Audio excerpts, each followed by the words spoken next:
America Bharat পাকিস্তানের মধ্যে সংঘাত থামাতে আসরে নেমেছে।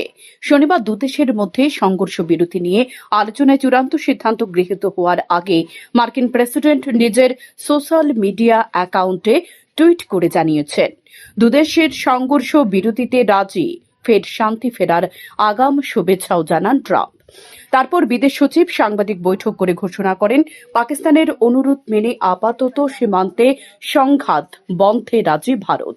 12 মে পর্যন্ত এই সংঘর্ষ বিরতি জারি থাকবে। ওদিন ফের দুদেশের director general of military officer বা ডিজিএমও স্তরে বৈঠক হবে। আর এখানে সংঘাত থামাতে আমেরিকার নাক গলানো নিয়ে প্রশ্ন তুলেছে কংগ্রেস। কেন মার্কিন হস্তক্ষেপে মেনে নিলেন প্রধানমন্ত্রী? এ প্রশ্নের পাশাপাশি ৭১-এর মুক্তিযুদ্ধে তৎকালীন মার্কিন প্রেসিডেন্টের দাবি নস্যাৎ করা আয়রন লেডি ইন্দিরা গান্ধীর ভূমিকার কথা উল্লেখ করেছেন কংগ্রেস।